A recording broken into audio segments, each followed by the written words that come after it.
And the boys are back for another episode of the Soundcheck podcast. Dylan Reese here. We got Adam Yokum, and we also have our buddy Matt Corman on the show today. What's going on, Matthew? What's up, guys? Thank you so much for having me. I'm excited to soundcheck. Hell yeah, dude. We're excited to have you on here. I've soundchecked with you many times in my life. Yes, thank God you're there because I don't know what's going on with my gear. That is a fact. Yeah. For context, if you guys don't know Matt, you probably do if you listen to us one way or another.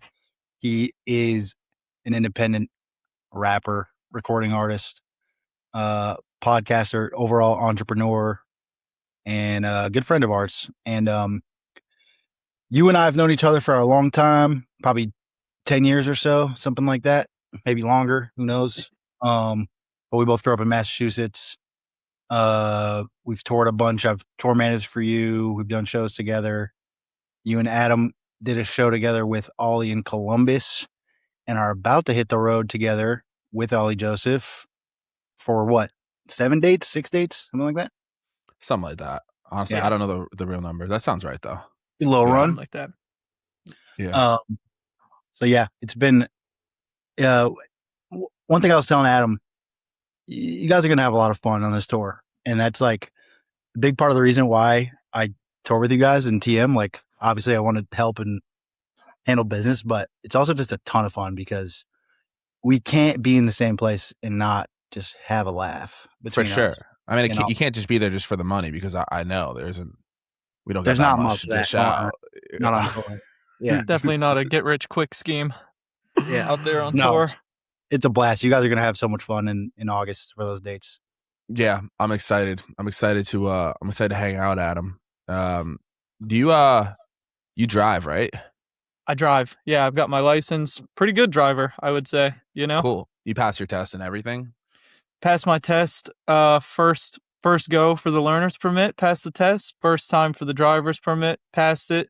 I think you're going to be really impressed with my skills behind the wheel, actually. Yeah. Yeah, I'm looking forward to that specifically for sure. And then, okay, that's cool. And what's like your vertical? Like, how high can you jump? These days, not as good as it was. I don't actually know a measurement. I mean, just for a rough estimate here, I can normally jump up and just touch the rim, of a basketball hoop. Yeah, that's pretty good. Okay, cool. We'll probably be all right. But yeah, no, I think it's gonna be a fun time, and I'm excited to hit the road, dude. I'm pretty bummed that Dylan's not going. Not gonna lie, I feel like I've done most of my tours with Dylan, so it's kind of lame, but whatever. Yeah, that's probably true at this point, huh? Yeah, a little bit. Besides like support ones, but right. Yeah, for sure. But I guess you got to go do your thing too. I was talking to Dylan yesterday. I was hoping that there was some overlap between dates that we could go to one of his shows, but it doesn't look like it's gonna happen. So, RIP. Yeah. By the time you guys wrap up, we're still like only on the West Coast because we're starting like a week after you guys or something. So there's no overlap. But Matt said he's going to come up to Orlando. Yeah, on a Friday night. Yeah, I would do that 100%. Yeah. How far is that from you? 4 hours, 3 to 4 hours, something like that. But I would do Worth it. Matt, when did you move to Miami? 2021, early 2021. So right when COVID ended, I left my job at Toast. Well, they kind of fired everybody. And then I'd say I left though, Yeah. But they fired everybody. And then I came down here and I've been down here ever since. I love it. It's great. Did you have any reason why you chose Miami out of all other places? Was it like music related or did you have friends there? I mean, I just kind of liked this place. It was either between here or LA. I wanted to get out of Massachusetts and I didn't really know where to go. I went out to California a couple times to like visit and I thought that was sweet. And I was like, oh, I want to go be an LA guy because that's how you get into a famous musician, And, but I went and visited Miami a couple times and I was like, man, I love this place. It's amazing. Saeed is, he's like Cam Meekin's old manager. He was living down here and he was like, bro, why don't you just come down here? He was starting to kind of like manage me, so to speak. And, so I just moved down here with him. It was an easy move. And then just haven't left. Like originally moved in, had some roommates, and then kind of been out on my own since then. But yeah, no real reason other than Miami's fucking awesome, man. Yeah, you love it still.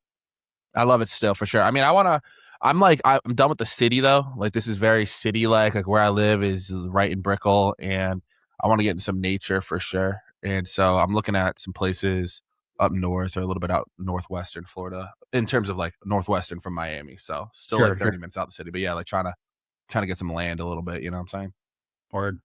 Yeah, Yeah. and I don't know if you guys feel the same way, but I feel like do you feel like there's a big music community in Miami that you're like involved in, or do you feel like you just do most of the shit from the crib and it doesn't really matter where you're at? Yeah, like I mean, maybe you guys feel similar. I try to stay out of the music scene here because the music scene here is mostly EDM and like DJ bass. The only scene that I'm in Miami is because the funny videos that I do, and so that's why I have like some people here, but people that come to town. But the music scene here, I'm not trying to hate on anybody from here, but there really isn't much of a scene for me to be in, and a lot of times the artists just aren't there yet in terms of where they're at. There's a lot of like yo, let me work with you, like all this stuff. Then like no one's really working on the internet. Like the people that are winning in music are internet artists, like where you can just be anywhere. I mean, look at you, Adam. You're in the middle of fucking nowhere in West Virginia, and it's like you're conquering on the internet. And I think that people that get married to music scenes in cities probably are just doing a little bit too much mingling in the city and not enough working online. So Yeah. I try to stay out of that for the most part. And the scene here is just like DJs and parties, and I don't Yeah. do either of those. Yeah. Yeah, I think the real win like comes with a combination of both, but I mean the truth of the matter and the reality nowadays is like you have to build your own brand, and like the best way and the most efficient way and the most surefire way to do that is definitely online, like with streaming platforms and social media, yada yada, obviously. And I think there's people that are just trying to like play a gig once a week in their city and like get the respect from their peers, but it's like that's not really a business, and Yeah. like that could be cool if that's what your goal is, like if you want to just be really dope at music and like know everybody around and like play shows, and that's fine, but it's going to be damn near impossible to turn that into like making a living, where Heard. you build your thing online and then take that show on the road. That's obviously a much more sustainable way to like actually do this. And I think that's what you mean, where it's like those artists could be dope, but they're probably just taking a different and maybe the wrong approach in terms of like what you value and what you're trying to do. Yeah, for sure. It's like what everybody wants at the end of the day. Like I know what I want, and I feel like being the dopest artist in Miami isn't what I want. Yeah. And I think a lot of people want to do it, which there's nothing wrong with that because it's such a cool city to be. Like if you're the most popular artist in Miami, that's pretty cool. But that's not my interest, at least, So I don't know. There's a lot of that. There's a lot of studio stuff out here, like maybe similar to LA, where it's like everybody wants to go to the studio. And it's like, honestly, like I've had people talk to me being like, yo, man, like I'm killing, like trying to like introduce themselves out here. And they're like, yeah, man, like I recorded House of Hits. So things are getting serious. And in my head, I'm like, Who bro, cares? who gives a fuck? Like you can make hit songs in a hotel room. Like, what are you talking about? So it just it almost like shows you the disconnect that you have immediately when you meet people that like of what they do value of like, oh man, like I'm opening up at Live Right. or like 11. And then I'm like, yeah, no, I did that once too. And like, Yeah. you're going to get a couple $1,000s, like a couple, you know what I mean? Like that's not going to change. That doesn't mean anything for the trajectory of music that I'm on. But dude, some people do want to be the most littest in a certain demographic and in a certain area, but Probably especially It's in a like- place like Miami. fuck yeah. Yeah. But anyways, like you long-winded answer. You can book a session at House of Hits and make a dog shit song also. It's For like, sure. Let I me did hear it. what you recorded Every there. I don't give a shit where you record. What do you record? Yeah. Facts. But yeah, that's Yeah. definitely, people definitely like flex that shit as just like I think people try to do that shit as like look, I speak the language, like I'm in this industry. You know what I mean? Yeah. They're trying to like gain your, I don't know, respect or something like that by proving that they know what they talk about. Yeah. Instead of just actually doing it, it's like almost like trying to have a shortcut of like, I'm one of your peers because I know that this studio exists and I'm going to it. It's like, Yeah. But anybody can go to the studio. Yeah. Yeah. Yeah. I had a similar thing a long time ago. This was at least 10 years ago.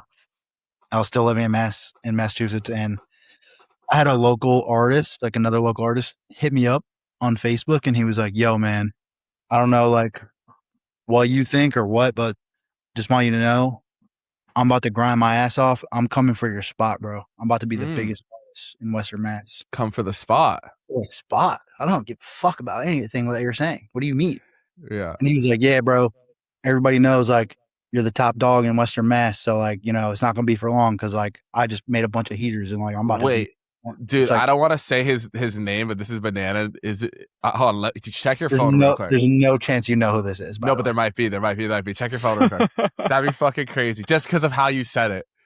No, but I do know who that is. You know who that kid is? Yeah, it's just another local minded.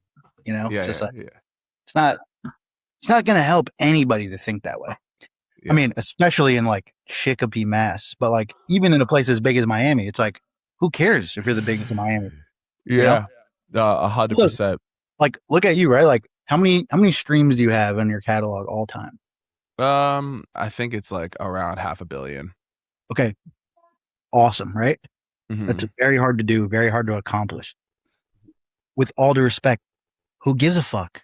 We're all just out here just trying to make music and make it happen. Like, yeah. Well, also streams are so in the like, past too. It's like also doesn't predict future performance. I think there's a lot of that. People are like, oh, like I have so many streams. It's like, dude, like, you know, it's like whatever the fuck you're doing next too, because songs can be hot for a second. How many songs did we know back in the day, 2013, 2014, those artists that had massive songs that no one listens to or gives a fucking more? We were talking about the other day, I'm not gonna put it on blast, about like somebody like, you know, I'm thinking about working with or whatever, and like we were talking about like followers on Spotify, and you even said that, like, yeah, I think some of those, they're just dead, like they don't listen to the people anymore.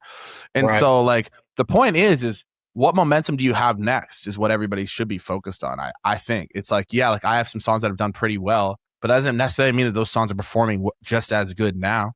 Right. And next year, Matt Corman may be nothing if I don't fucking have momentum now and work hard right now. Same thing as like Adam, like, dude, you came up, like you were telling me you were fucking drinking milk and like trying to work with like Huey like years ago. No, for real though. But it's like anybody could look at that and be like, oh man, like what's this kid doing that? But look now. And then it's like, it's a different conversation. So it really doesn't fucking matter if you recorded a House of Hit in 2024 or whatever, or what the fuck I did for streams. It matters what I'm going to do next and what you're going to do next and what Dylan's going to do next. Thoughts? You know? And even with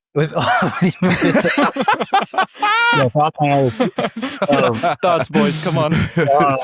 Tossing thoughts. All those things, like let's say you have everything clicking, right? From all angles. I guarantee you that didn't happen for you because you're thinking about coming for somebody else's spot or like comparing yourself to the next guy. You just like do what you're going to do, you know, like build out, like, here's what I want. Here's the things that I think that could help me get to that thing. Yeah. I'm just going to focus on that. Like, I feel like all three of us have that mindset and has helped us reach success in whatever level or like area that we have, because there's just so many artists that are just constantly like, I'm going to be like him. I'm going to be better than him. Or like, nah, look at me because I did this. It's like, bro, just shut the fuck up and work. Like, stop, you know? Yeah, dude. I think comparison and looking around at artists is only good for inspiration. Like, I remember wanting to be like Cam Meekins in terms of how he was conducting his business and music. I remember like the first time I saw him doing shows at the Middle East, I wasn't like, damn, jealous. I was like, how the fuck do I do that? Like, he's on tour. Like, okay, how do I get to, I want to tour like that. And so I think a healthy way to look at it is just inspiration. You know, it's like if I saw an artist that's like, also there's literally no competition. It doesn't exist. It does, like, who are we in the market? Like, what's the market share? Who's buying the product? People that aren't making music. So our customers aren't other artists. They're fucking Debbie in Ohio that has 3 kids that literally like Water Your Roots changes her fucking life every day she listens to it. You're in competition with Debbies because you want more Debbies to listen to your shit. You know what I'm saying? Like, there's enough market share. And if anything, there's no coming for spot. It's collaboration, because if Dylan turns into the biggest fucking like a Leon Thomas next year, that's not competition with me. I'm like, hell yeah. Now I have more of an opportunity to win because I collaborate with him. I work with him and I do a lot of stuff. So there's no spot taking. I think that's fucking crazy. Or like counting likes on people's Instagrams or even counting streams. It's like, oh, like, dude, I've dealt with it too. It's like people think that I like bought my streams. People think that like it's like doesn't make sense. Like, I literally had a kid DM me like 2 weeks ago. He's like, yo, like, I don't understand how you get so many listens on your music. And I was like, well, I've been doing it for like a long time, like for the last 10 years. This didn't just happen. Like, I gain like a couple thousand each year, and then it snowballs. Same thing with tickets, same thing with any business. And he's like, yeah, he's like, but like, what service are you using, bro? Like, I know you're botting him. And like, I could tell, I just had time. Yeah, I just had What type time. of bots you got on here? Yeah. And I'm just like, bro, like, it's just, I think that when you're stuck in that mindset, he should have just been like, wow, that's inspiring. I've released music for 5 years and I'm not where he is, but it's like, you have to like improve each time. Like even today, like I'm still trying to improve everything every fucking day on it so that I can get more and more and more. And yeah, I mean, whoever that was, they're just not going to ever win because they're looking at things the wrong way, you know? Yeah, for sure. Because if he wanted to like actually know the answer, he could have just looked at your catalog and been like, oh, there's like 300 songs. Yeah. And like the ones from 2017 have 15,000 plays and then it got to 20,000 and then it got to 50, you know, it's like, just look at it. It's like the work is right there. Yeah.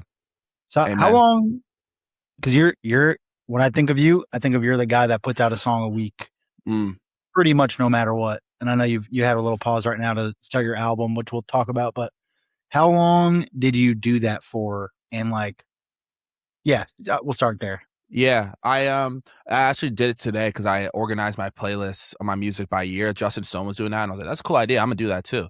Inspire. And so I was like, all right, 2016 Matt Corman, 2017, 2018. And literally as I was combing through it, I was able to see like the time spent. So it's like 2016, I had 3 songs. I had it in the background here on my computer. If you're like, how the fuck do you get it so quick?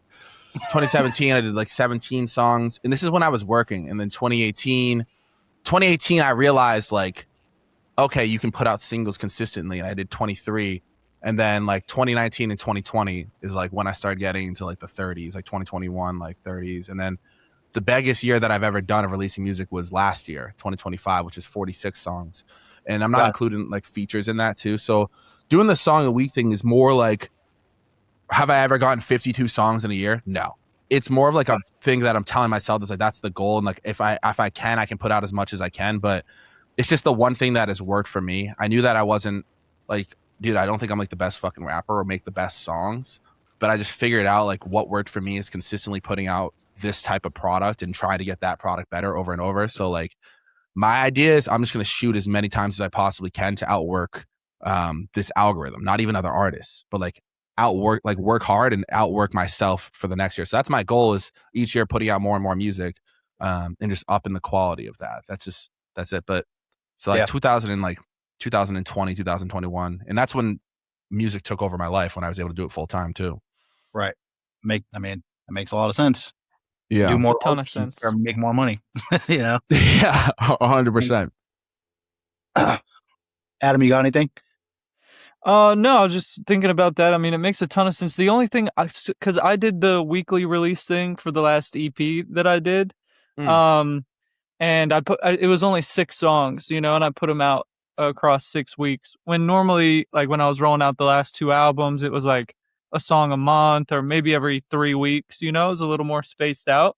And I feel like I saw the songs like have a lot of success and people found them and liked them or whatever, but it seemed like the like shelf life of them was shorter. Like it seemed like people became disinterested in the songs very quickly, maybe because there was something else coming out, you know? So they're always like listening to the new song and then you just forget about the old one a little bit. Yeah. Or I'm not sure, maybe it's also just an algorithm thing too, because, you know, I've talked to other artists and other people that it's like the first week or 2 of my song being out, it goes nuts. And then it's like, where did everybody go? You know? Yeah. Yeah. So, I think you're right though.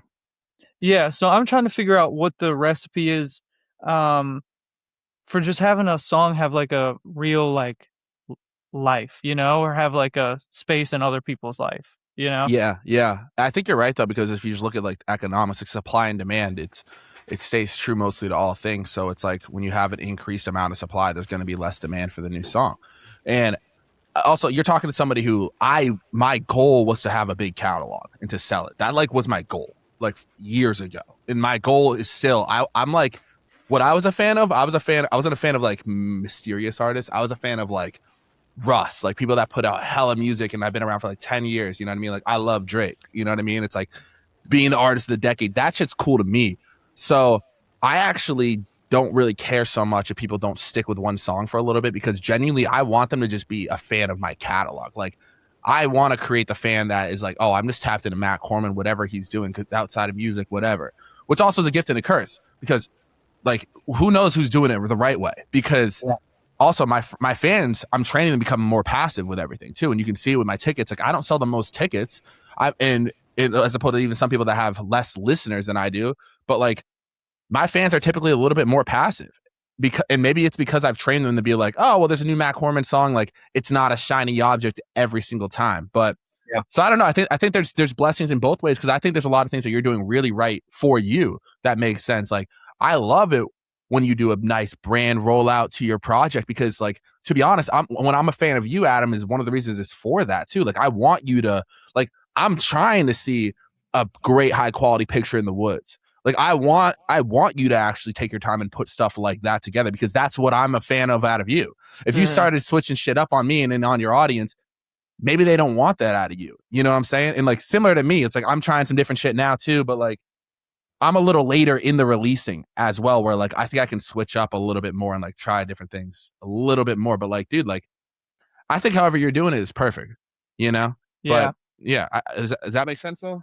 Yeah, definitely. And I think we're in this weird place where there's a balance between consistency and output, and like, how many songs can you put out, and obviously that'll turn into streams and income and building a catalog and selling your catalog and value and all of that. But I just see this other side to it where I feel like from a fan's perspective, they're almost getting like too much of the person that they're a fan of, because it's like, if you think back in the day when it was, artists were just selling CDs or whatever, and you go to a show and see them live, it's like, oh fuck, like, I'm seeing this person in front of me for the first time.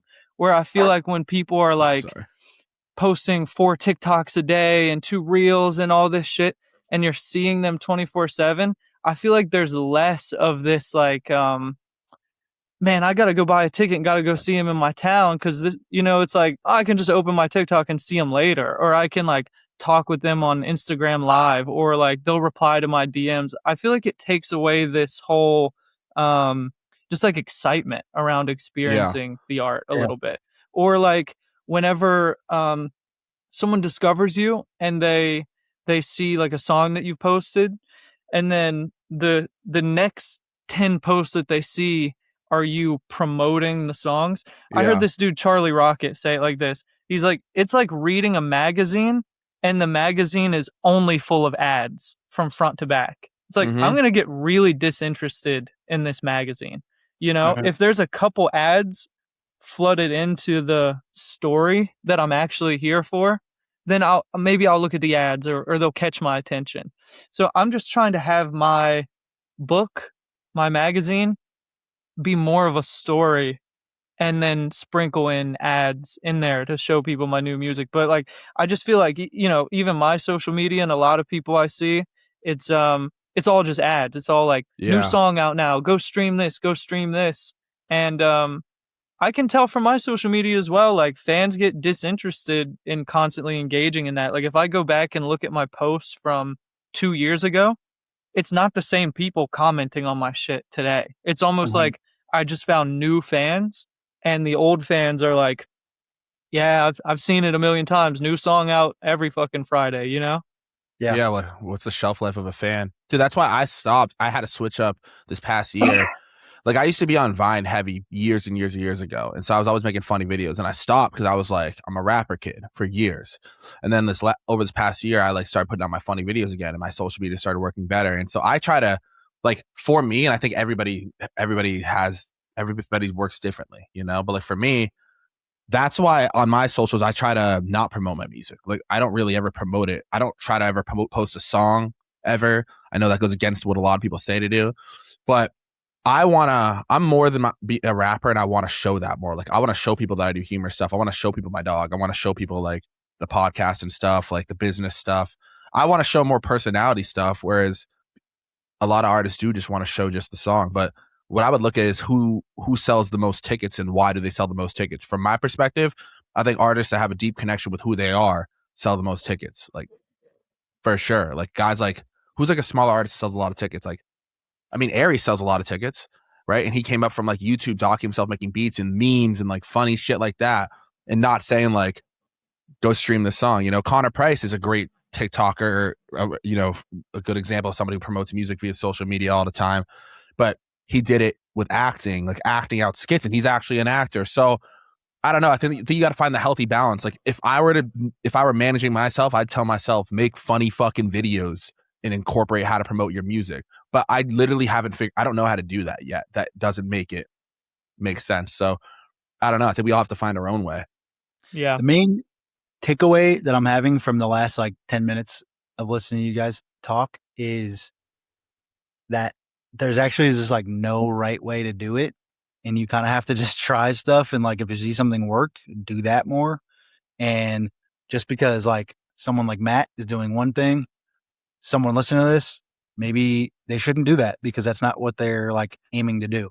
Mm-hmm. Or there is something that Matt is doing or that Adam's doing or whatever that it's like, oh, I never tried that. Let's try it. And then something clicks. It's like, it is interesting listening to you talk about that, Matt, when Adam was talking about like when he was dropping every week, and it just kind of felt like, yeah, this is cool. Like, I don't know if this is like working better or worse. It's kind of hard to tell because we were trying to navigate that, you know, on our side of like, should you be dropping every week? Because I think similar to you, the goal is to like have a deep catalog, you know, and like whether you eventually sell it or not, who knows? Like we'll just see where it takes us, right? But it's like the winning formula as an independent musician is to put out a lot of music as often as you can.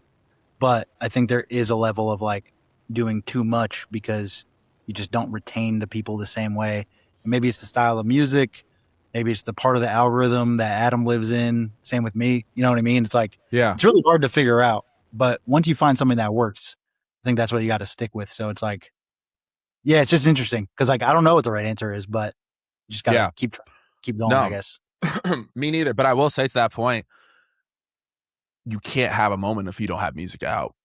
So exactly. in order to increase your chances, like release more products. It's like shoot the ball more. You know what I mean? Like 100%. Yeah. That's how I always think. And a part of that is also definitely being around you too, because I just like see it work. Yeah. And I feel like I've been doing that for a really long time too. It's like, okay, like that's the answer. Whether like if it's clicking or not right now, that has to be the answer. Because when I was listening to Adam, you talk about like the magazine thing and like having it being full of ads, it makes perfect sense. I think that's a great analogy. I also know Charlie too. He's a good dude. But I agree with it, but then I also find my brain going, well, how the fuck is anyone ever gonna like, how are you gonna have the moment if you're not posting about the song or if you're not, you know, dropping all the time? It's like there's gotta be a balance because we all know so many artists that are talented and are capable of making a living off of music, and they're just sitting on music on their hard drive or they drop you know, once, twice a year, and then they're just like, how come my shit doesn't work? And it's like, dude, you're not even like you're not even in the game. Yeah, exactly. So yeah, it's hard to know like what the right version of that is based on what you're doing is.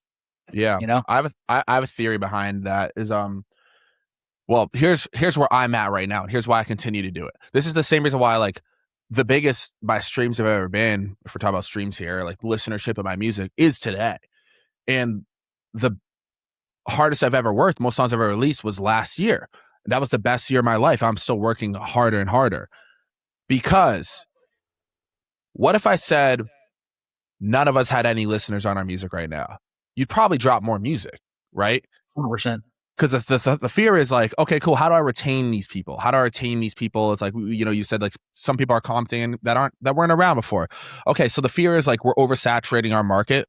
But if you're not at the amount of listeners that you want yet, then who cares? Because it's too small, right? It's like if I aspire to have 10 million monthly listeners, and I'm like, damn, my 100,000 people, they're kind of falling off. It's like, well, there's not enough people though. Like I still want more, and the best way to get new eyes on music, at least in my experience, is by putting out a bunch of music, and then the market tells you what song's going to perform the best. Like you can look at your outliers and your top 5 on your Spotify. You can look at your streams to listener ratio. And like, if you open up your artist for Spotify, Adam or Dylan or me, and I look at my top 10 songs, generally, unless there's a feature, Dolo songs, generally those songs have something kind of in common. And so that tells you what your audience wants from you. And I know this like goes against all like art, create what you want, but we're talking about algorithms. And you see the shit on TikTok that you want to see because the algorithm's really good. You know what I mean? You got basketball in your shit. You know what I mean? Adam, you probably got fucking ukuleles and somebody in the woods. But like the point is, ukuleles. The point is, if you want new eyes on your music, you need to create songs that are similar to your best performing product, but are better. So you know that audience will already like it. So they'll share it and they'll like it. And then just doing that over and over and over again. That's what's worked for me, at least, for sure. Like I can 100% say it. I was doing emotional rap music. My shit was ass. I was like trying to pour from my heart, all this stuff. And then one day my buddy was like, yo, make more upbeat stuff. I made upbeat stuff. Way more people paid attention to it. And I kept putting out those songs. And then after those songs performed well in the algorithm, then influencers noticed it. But they wouldn't have noticed it if it didn't perform well in the algorithm. Like it came up on Kyle's fucking the Nelk's like shit. And then I was like, cool. And then I realized that worked. And then I'm like, okay, cool. Let me make more songs like this. And let me make it more like me because I was sounding too much like these other rappers. And then I got more emotional, And then like I felt like I found my sound, but I know what my audience wants now. And even if I don't want to make songs for that, a lot of times I still do because at the end of the day, my goal coincides with putting out music that relates to the algorithm. It's a business. You know what I mean? Yeah. And you can do your own songs too, but that's my thoughts on it. So like I would say put out more music, but then also, I don't fucking know because like you may put out just like the most profound album and you go quiet for a year and like I don't fucking know. maybe it's every other week and not every week. Maybe that's like the middle ground. That's what I'm doing for Dylan Reese stuff. Yeah, because one, I feel like I can't make songs good enough at that rate to drop every week, just because like the level of production that goes into those. Yeah. Also, it's just like I've done the weekly thing. It felt like it was like, again, just less retention. So like, yeah. But I've also done like the past 2 years, I've done a song a month, and I look at that, I'm like, I'm not dropping enough songs. Like, if I want to see my streams go up, I got to put out more songs. Well, dude, to your point, I'm slowing down on releases a lot because of what you just said. I've upped my production. Like, my song, I was making songs quick before. Even I was mixing master M or like just doom. Now me and Nikki are like cohesively like adding post-production and like I'm focusing more on the mixing and like the project and like the actual product, which is great because I'm trying to up the product when it gets served to everybody, but it slows down my release. So I totally get that. I didn't live in that world before. Because like, it was like, I was like making fast food before, you know what I'm saying? Like to be real. And like, now I'm like in like some like quick service shit. Like I used to be Burger King. Like now I'm Wendy's. Here's the thing. Sometimes fast food works. Hell yeah, it makes a lot of money. Sometimes it's what people want that day. You know, like whether we're talking about music or actual fast food, it's like, it's just really smart and admirable that like you kind of just are aware of that. You're like, okay, this is what I was doing. That shit was working. I can continue to do that probably, or I can switch, try to make something a little bit more tailored. Mm-hmm. And you're in such a good position to do that because you already have a listenership built up. So even if it dials back a little bit and reaches maybe different people, maybe those are actually the people that you want, that will buy the tickets, that will buy the merch, that will speak more to your artistic side and like leave a legacy that you're like, fuck yeah, I'm Matt Corman. These are the stuff that I made and I left the world, you know? But like both are okay. You know, it's like just because you call it fast food ever, it's like it's not meaningless and like nothing. You know, it's still existed. It played a time. It played a role like in your timeline and your career. And there's people out there that like you're their favorite artist of all time because of that fast food. Right. And when I call fast food, I'm not trying to diminish it. I guess I'm talking about the production side of it. It's like for sure, like the business side of it. And now I want to up it all, because if I don't up it all, and we've seen this before, we've seen this happen. If you don't change, if you don't adapt, then you plateau, and then they do stop listening to you, because I can't just give them word of the wise again and again and again. And I've learned that. I was like, okay, cool. Let me just give a word of the wise again. But you can't do that because they've already heard word of the wise. They've already ate the burger. And then somebody else, now you talk about competition, somebody else is coming with a better word of the wise more consistently. They're going to start listening to that. and it's like, oh yeah, and then I'm gonna stop because I'm gonna get depressed, yada yada. So like, you do have to adapt. And to your point, Dylan, like you did a song a week, and you've been making music for a long time and putting it out for a long time. You've adapted as well too. I mean, dude, you were a rapper, and then you were singing, and like at the same time, and then you split your artist career up. Boom, and it's like even your goals have probably changed a lot too. And like For Adam, sure. I'm sure for you too. It's like you started putting out music in the last within the last 5 years, correct? Forgive me if I'm wrong. The stuff that's like actually still public and out, yes, but I had a bunch of old shitty music that I put out since like 2016. Okay, got it. So about Okay. 10 years actually, but of music that's like out publicly, yeah, 5 years. Got it. Interesting. Well, that's interesting too, because so we've been making music around the same amount of time then, but I didn't get super introduced to you until recent years. So what changed in your journey that you started getting more like recognition or more traction with your music? I think just from doing it a lot, I eventually became a better writer. And also, I think just growing up, like getting older, I got a different perspective on the world that I think just made my music a little bit more like meaningful and complete. And I think honest as well. You said something earlier that resonated with me, that most successful people are really sure of who they are. That was it, really. I feel like I was just young and like wanted to be the cool guy so bad that I just wasn't being me. Yeah. And I think I was like 22 or 23 and eventually like just stopped giving a fuck about that stuff. And big change of mindset, I feel like, just made me make better music than what I was doing for a long time before that. That's real. And then more people listen to it. Dude, another thing, I'm fucking coffee's hitting me now, but to that note, because I know this artist listening to this, you made better music and more people heard it. That's something I'm trying to do now, where I realize, all right, if I put out a song, X amount of people listen to it. So does all of us. We all have enough people that listen to our music when we first drop it, that it can become an outlier. We've seen it. Yeah. So there's also something in there where we got to know, like, I need to make better songs, because every time I make better songs, it's like, how do I get more streams? It's like, well, if you make a better song and like drop the ego, and it's like, oh, like maybe my songs aren't as good as they could be, and then more people will listen to it too. They'll find it because it's getting shared. Sometimes it is that simple.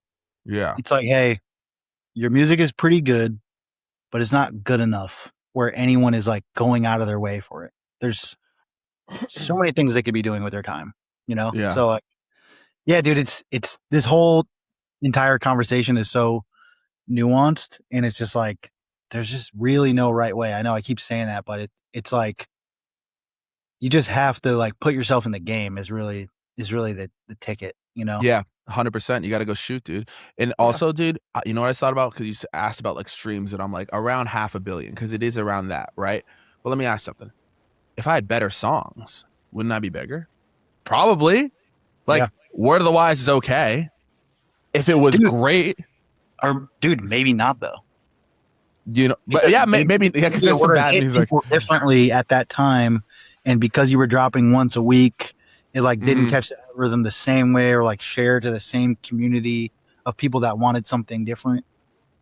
Dude, literally, who the fuck knows? That is interesting point. It's like, we actually don't know, because how many times, it's also culture.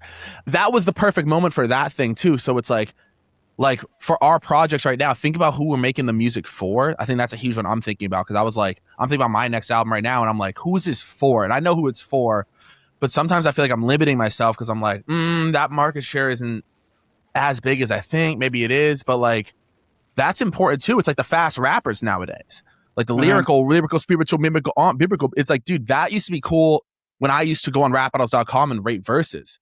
But now you can make the best lyrical song ever, and it's no one's gonna really give a fuck, in my opinion, as if you make maybe like a pop song or something. So it's like, for the market, for the time, I think we all need to be aware of like what's popular right now. That actually matters a ton, because that was popular when that was popular. Yeah. Well, I think there's still people that want to hear that, not as many, and it's maybe not like in our faces as much, because the algorithms of all social medias are just really good now. So like, it's not showing you that because it knows you don't give a fuck. True. Like, if you're gonna do that, you just have to be like, okay, how do I get to Tech9 fans? Like, you can't do that and then like get a feature from me or you and be like, how come this shit ain't? Well, our fans don't give a fuck about that. You have to like be intentional about like the moves you're making and like the world that you're creating online, because if it's good and it's strategically put in the right kind of like hemisphere, people will find it. I really do. 100%. Yeah. What on whatever scale, it might be massive, it might just be, not so big, but like there's a community. Like there's anything could work, bro. Anything could work. Yeah. Logic has There's a line people where he out there said that. making shit that I would turn off after 2 seconds that are millionaires. You know what I'm saying? Yeah. There's tons of. He said Logic said that in an interview one time. They were like, because the person was asking about like how he's like, oh, I have an artist career too, like like this is what I want to do. But I don't know if people would listen to that. And I just thought of that because he was like, bro, I make music for sci-fi kids and nerds that play video games, and he's like, there's a lot of nerds that play video games though, and that like want to be on the spaceship in the album and the Rubik's Cube thing. And he's like, that's who I am, so I leaned into it. And so you're right. I think that's a good part, right? Figuring out who you are is number one, because you're always going to want to create from that. Like if this whole time I was making music about like NFL teams or some shit like that, and like I don't watch a fucking second of that, and I got famous for that, that'd be miserable, right? And I wouldn't be able to actually create good songs for that. But I'm doing the whole bricklayer thing because that is who I truly am. And so you're able to actually create good stuff because it's authentic to you. And then you can actually have fans that relate to you and like be able to talk. It makes more sense. So I think step one, actually, right, is figuring out who the fuck you are. Yeah. And that's like, it really is hard.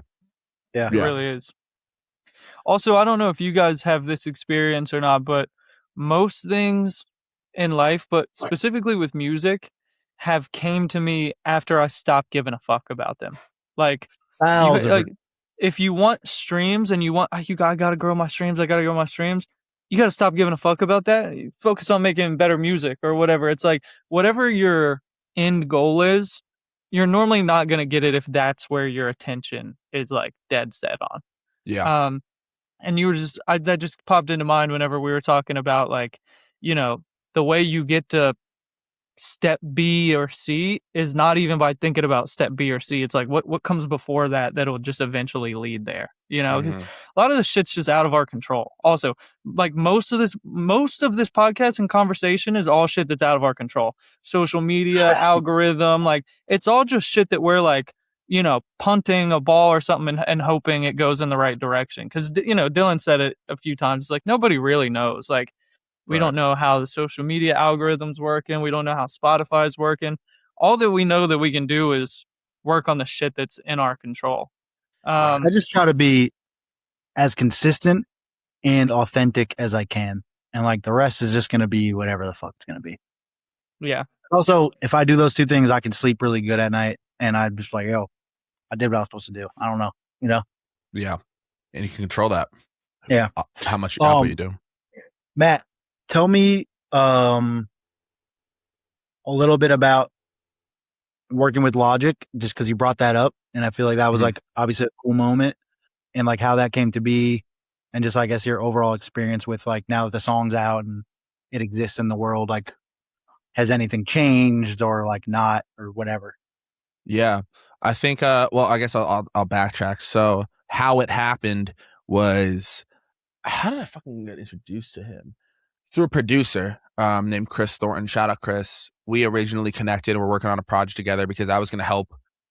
Chris was like, we just want to make music together. And then Chris tagged us up with Logic's team because he was like, yo, you can help him with social media. And I went out to Jacksonville to shoot short form content for Logic. I was behind the camera and I was shooting for him and like this other influencer kid that I had, and then met him there. And then we were just hanging out that night, and he was like, yo, for a video, they needed like a rapper. And I rapped his like lyrics to him, and he's like, dude, you're actually fucking good. And I'm like, thanks, dude. I'm a rapper, And then he was like, oh, really? And I was like, yeah. And then like, that was it. By the way, at the time, just to paint the picture, I had 1 million monthly listeners on Spotify. I'm holding a fucking camera shooting short form for Logic at his concert. You know what I'm saying? Just to get in the room. You know what I mean? And my plan wasn't to get a feature with Logic. I just fucking like Logic's music. And I was just excited. This is inspiring. Anyways, so he's like, he's like, yo, you guys should come to the Texas show. And we were like, all right, cool. So me and Al just rented a car, drove from Florida to Texas. In New Orleans. Saw him at the New Orleans show, and we hung out backstage, whatever, just hanging out. And he's like, you guys should come to the Texas shows. We're like, all right, cool. So we drove to the Texas shows, just followed along the tour, and we just hung out with them and just created a relationship with them. And then like, that was it. Like, didn't want anything from the guy. I was just excited to like hang out in Logic. I wanted to see the show. To be honest with you, I was like, oh, this. I was getting free tickets to go to the show, and I'm like, dude, this is cool. I can like see how he performs. Whatever. Fast forward, years go by. I'm working on my own music. Like we keep in touch a little bit, and then my boy was out in LA, and he's like, yo, come do some studio sessions with Six. And I was like, cool. Popped out there with Six, worked with him, yada yada. And for those that don't know, Six is like Logic's right hand producer. And then I went back out to LA to do a session with Six. And then in walks Logic into the room, into the studio. We're like, yo, like, what's up? And I'm like, I haven't talked to him in a little bit. And we're just playing music, just hanging out. Like, and then he just got up and was like, yo, can I rap on this one? And I was like, hell yeah. And then I engineered him in the session, and then he just recorded his verse. And then, we all just like, we're hanging out, just vibing, just super organic. Bounces or whatever. A couple weeks later, we hit up his team or whatever. And I'm like, yo, like, can I put this song out? You know, basically. And my manager at the time was like handling the whole thing because he knew Logic too. And he was like, yeah. And he kind of set up the whole thing. My like old manager, he was like, he set up the like, shout out to Mike. He like set up the whole like situation of like, let's fucking get the song out there. And I'm like, hell yeah. And he was down. He's like, yeah, primary artist. Like BMG tried blocking it like 2 days before the release. Like, hey, the song isn't coming out. And I was like, I remember this whole thing. You were calling me. I was getting the update. Oh yeah, I was like, the world's ending, you know, because I'm like, in my head, I'm like, I made it. Like, I have a song with Logic, it's gonna go insane, like all this stuff. Logic clears it and calls it back. He's like, nah, like this is coming out, and I'm like, this is unbelievable. We dropped the song, and it was just a huge moment for me. And the reason why it was a huge moment is because of not because it changed my life in terms of streams. It's not even like a top 10 song for me. Mm-hmm. One, validation. Other people, and I don't mean for myself. Like, yes, for myself, for like the little kid that started rapping, Matt, but like what a feature from like a more mainstream artist does to you a lot of times can give you validation of like people are like, oh, I don't really want to check out this new artist Matt Corman, like whatever. Oh, he has a song with Logic, hold on, now I'm gonna check him out because like they associate. It's like if I heard that you practice with the New England Patriots, I'm more inclined to see how good you are at football versus if you just told me you're good at football. So like it's the same theory about people being like, I recorded House of Hits. It's like, yeah, like Drake did too. It's like, doesn't mean you're Drake. So I think that's what it changed for me. And then outside of that, just seeing how he operates in terms of like, he was willing to do that and like bless me for the free just because he fucked with my, that's the other thing. He did it because he fucked with my work ethic. Right. And like what I was doing, he kept on saying like, you remind me of me, like how hard you work and all the shit you're doing. So like, that makes me want to give back. Like when I'm cutting features, when I'm doing shit, I want to like be the guy that's like, I got you because like I respect you, not because of financials. You know what I'm saying? So yeah, that's really it. But we continue to talk this day. Like we're like actually like friendly now, and like it's just like a cool relationship to have. You know? Yeah, I'm grateful. Yeah, it's dope. I think it's another really good example is if you like just put yourself out there to show up in the room and like not be asking for anything and just kind of like be of value in different ways. Yeah. I've talked about so much, I feel like, on this podcast. Like when he invited you to the Texas show, going all the way back. Yeah. You could have just been like, oh, man, I'm busy. I got shit to do. Right. This was cool. I got to hang out. Maybe we'll be in touch. Maybe I'll text you in 6 months and ask you for a feature. But you were just like, nah, I'm going to fucking roll. Like you spent money to like rent a car. Oh, yeah. 2 days to go to Texas. And you're like, I'm going to, you know, whether it's like strategic or whatever, it's like, I'm going to build this relationship and like be in the room more and like, you know, have a back and forth. So maybe it does come around and maybe you weren't even thinking about it that way, but it's like, that's how it goes on. That's how it happens. Yeah. You know? Yeah. And providing the value, dude, I don't think I was trying to, I honestly wasn't doing it to get anything other than like, I just fucked with Logic. And I think that almost like a thank you to him. You want to provide value for people that are dope. And the Texas show, it was like, oh, you should come to Texas. And Kyle Beats lived in Texas. And I was like, oh, dude, you could do a video with Kyle. This is his channel, talking to his manager. I'm like, this is everything. I'm like, I can get the setup for you guys handled, blah, blah. And like, it would be good for him. And they were down to do that. So like along the way, I was setting up things of like, how can I provide value to this guy and ask for nothing in return? And that's probably why I got blessed later on in life. Like I could have left that situation like, rats, nothing happened good for me, but like no, a lot did come good for me. Like one, like I saw how like a professional operation runs, and now I learned like everyone's doing the same shit that we're doing, just at a higher scale. Like they're all just pulling up to do the sound check and everything. It's just like they have more people and more heads. They have the merch operate. Like we all, like, but like we all just like we do the same thing. Like they go to the hotel and then they sleep and then they wake up and shit and shower and then they just go to the fucking show and then eat the food backstage and do their show. It's like, but when you don't get to see behind the scenes, you're like, man, this is like, what's like the, I used to always think there was like a cheat code or something that I'm not seeing. Like, I'm like, oh, like mine's situations like this, but there's like that because there's something I don't know. And it's like a lot of times it's just happens to be the work behind it. Mm-hmm. That's just fucking it though. Did Adam die? Yeah, in the time too, you know? Yeah, absolutely. I mean, Logic, how many songs does he put out? Like, that's what also trained me to fucking put out a lot of music is looking at these top artists I wanted to be like, and then like just Google like how many songs do they have out, and then you kind of step back. You're like, oh, like I'm not the size of Logic because I don't have I haven't put in as many shots. You know what I mean? Like, let me see. Yeah, I'm just curious how many songs is Logic. I mean, it's probably close at this point. Maybe he has his Genius list credits over 1,100 tracks, including features and unreleased. Fucking shit ton of music. 10 studio albums, 10 mixtapes, and 66 standalone featured singles. I mean, this is off the AI, so I mean, like right there enough you can see like we all suck. Basically, is what you're saying. Yeah, it's like they just have more music. It's a lot of songs. Yeah, it's a lot of songs. Just keep fucking going, dude. He was on the mixtape wave heavy before his like debut album. There was That's how I discovered him. I think back in high school, it was like mixtape Logic. Mm-hmm. And I think it was right around the time that he was like hyping up the Under Pressure album release, but it was still just mixtape Logic before that. That was an incredible era of music. And also The Incredible True Story after that. Mm-hmm. That album was, dude, on repeat for me for like 2 whole years in high school, I want to say. Dude, you know what's crazy? This is just like, I'm glad you said that because think about what you just said about how like mixtape Logic, putting out all these songs over and over again. Like he did have visuals, but what did he do when he had Under Pressure and The Incredible True Story? He kind of pivoted into the more depth. Like those are like movies, and then his fans were right. Dude, that's like kind of what I'm trying to do now. It's like I'm trying to take the pivot of like, you figure out what works and you kind of expand deeper, like in how it looks for me is like, maybe it's not like music videos because like the times fucking changed a little bit. But for me, it's like adding more to the music, like that, having a skit in there. Maybe I'm trying to have like a funny skit in the Bricklayer album because I'm like, I'm funny. And it's like, I want to show more of that. And so I think it's something worthwhile to look at too. It's like along the way, you kind of keep adapting to shit too as times change. Yeah. Talk more about the Bricklayer album. Since you're talking about what's next and like just I guess the vision for it, where you are in the process. Yeah, dude, I feel like chopping it up with you is kind of how that happened of like figuring out. I just like basically the problem that I had, my problem at the time in music and still is, I think we all are dealing with it. How do we get to that next level for us? And like for me, it's like, okay, cool. I knew that X, Y, and Z was working for me, but my depth was off, bro. Like I could have 20,000 listeners in Denver and then sell fucking 10 people. And I'm like, what's going on here? You know, I'm like, this doesn't make sense. But like, even in San Diego, this is how it came about. Me and Dylan were sitting in San Diego and I'm sitting there and I'm like, bro, like, I have 2 fans here. And you're like, that's good. It's good. 2 tickets. It's all right. And I'm like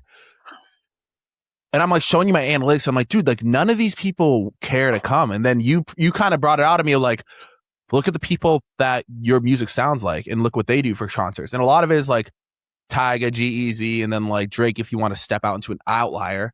But like really that like where anybody can reach, it's like a Tyga type situation. It's like they're not like insane hard ticket guys. And so how many streams does Tyga have? Hella streams. That man's making money and he's got streams. Billions and billions and billions and billions. Right. So it makes sense. It's like, okay, cool. If like I'm a quarterback, I'm looking at the quarterbacks. I'm like, why don't they catch the ball? It's like, well, dude, you're a quarterback, bro. And so I was like, okay. But I realized I'm like, I want to catch the ball too. And so the Bricklayer thing just comes from the idea of like putting out a song week over week and just trying over and over again, building the bricks to my house, which I guess would be my music career. And just constantly working at it every day got me to where it is. And I feel like others can relate to that too. Like, let's say a lot of people are on their fitness journeys. A lot of people that listen to my music listen in the gym. All my edits are like gym edits. And so I was like, how do I appeal to them and talk to my actual listeners more? It's like, okay, like Bricklayer, sturdy. It's like compounding on top of each other. Like if I'm working out day after day over a course of a year, I'm going to build this body.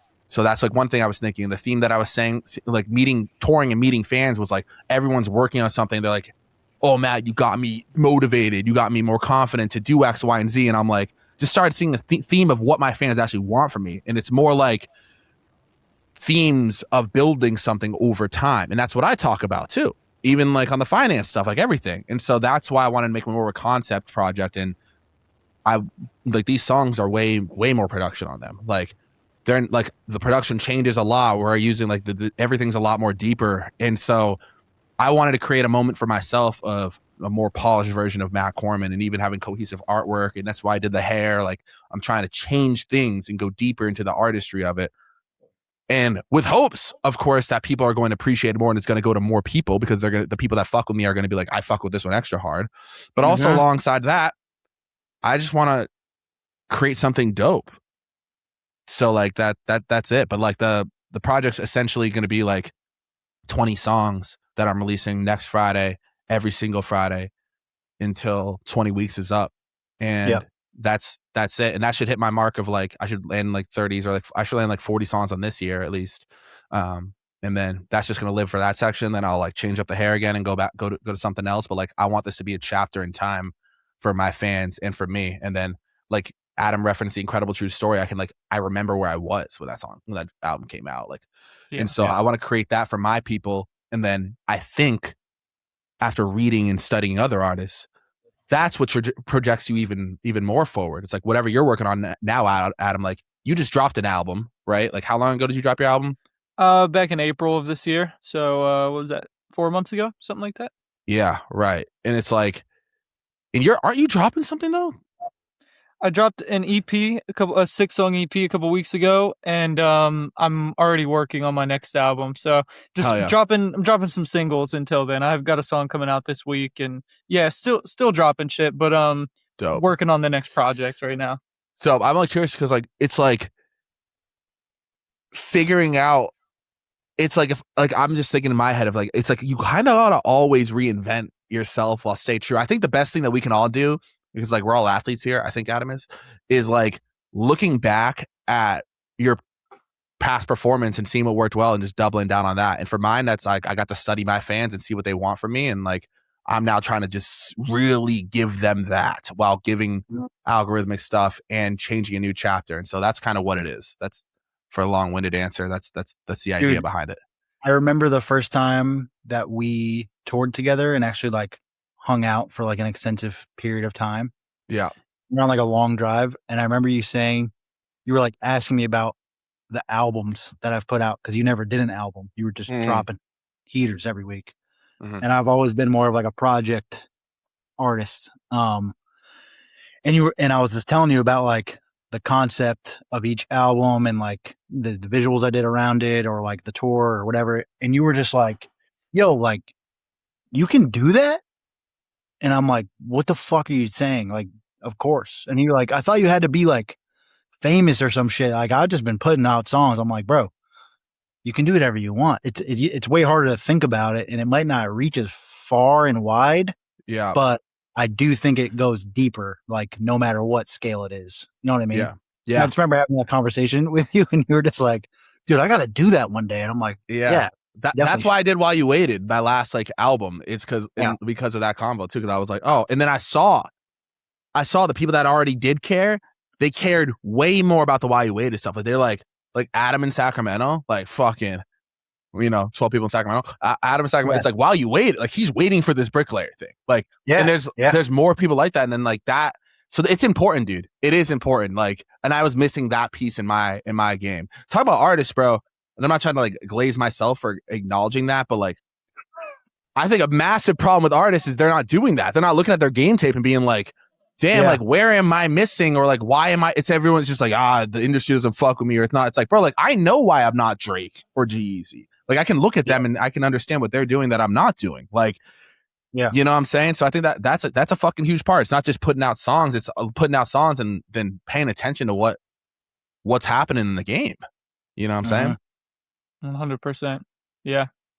If you shoot 50 shots and only 21 of them go in, it's like I might have to adjust my form a little bit. I might need to work on this. A lot of people Yeah. are just like, I just gotta keep shooting, man. I think the rim is fucked up. Like I think the rim's a little bent or something. It's like, no, it's actually you. Whatever is wrong, it's We're probably with talking you. about threes We're talking about threes. in the NBA though. NBA threes. That's a pretty good percentage. You'd be like one of the best shooters in the league, which kind of proves your point even more. You know Yeah, what I'm I guess so. You just gotta I didn't fucking think hit about some of that. those. You know what I mean? Yeah, you just gotta shoot make some of 40 those. If you shoot 40% from three, you're getting M's. All right. Well, let's just say you shoot 50 and you make 6. Oh, then yeah, you probably shouldn't be shooting actually. Wait, also on that note, you guys familiar with the 80-20 rule? Yeah, but hit it with us. Hit us with it. Got it. Okay. Well, Just thoughts. in most businesses across the thoughts, guys, most businesses across the actual board in every industry. This is a crazy stat for those that don't know this. 80% of your results of your money comes from 20% of the work. Typically, that's like, you can look this up. I don't know what the theory, what it's called. If I typed it in, it's some principle. I'm actually just going to Google it. Called the Matt Corman theory. Pareto principle states that roughly 80% of results come from 20% of causes. 20% of clients make up 80% of sales, or 80% of your money is to 20%. So look at your music. That's true for me right now. I have so many songs out there, but 20% of it drives to 80% of the income. Makes fucking for sure sense. I don't know if that's the same for you guys too. Yeah, but Definitely. Yeah. But so that's another thing too, bro. It's like, you have to look at the data, or else you could, if you don't make songs at the 20%, or you don't try, or you don't look at what worked in the 20%, you could be making songs like, dude, I have EDM songs out there that I collab with DJs on. They'd never do anything. So many DJs always want to remix my shit. And I'm like, yo, that'd be cool. But like, it's not going to do numbers because I've done it. I've done it 15 times. You probably don't even know the songs, but like, they're cool. But dude, that doesn't even work. Know you think that exists. Bro, go listen to my song Ammo. It's so fucking good. No one cares. No one gives a fuck because I sell like if I was operating a store, if I had like a burger stand, that's like pizzas. And it's like, you know what I'm saying? And like, they're like, oh, I'm at the Matt Corman burger stand. And I'm like, you guys want the pepperoni? Stop. Bro, wow. Look at what they're buying from you. It's like if they were buying cheeseburgers from me, that's like me in like 20%, like my cheeseburgers are making up 80%. And then it's just like, yo, man, you guys want fucking, I don't know, anchovies just in a can? Dude, but here's the thing. It's good to try that though. You know, because you got to have the anchovies in the can. That are like diehards of you. There might be people around the block that are like, yo, remember when they had pizza though? Shit was kind of gas. No one knows. And those people buy the tickets though. Because then and to my point though, the biggest ticket sellers typically aren't there for your songs. They're typically there for you. And that's why I think strengthening connection makes sense. Because for sure, like, dude, I'll drive 4 hours to go see your show in Orlando. That's not because I love your music. I think you're fucking awesome. I'm coming for Dylan Reese. You know what I mean? I'd be like, okay, cool. That's worth it to me.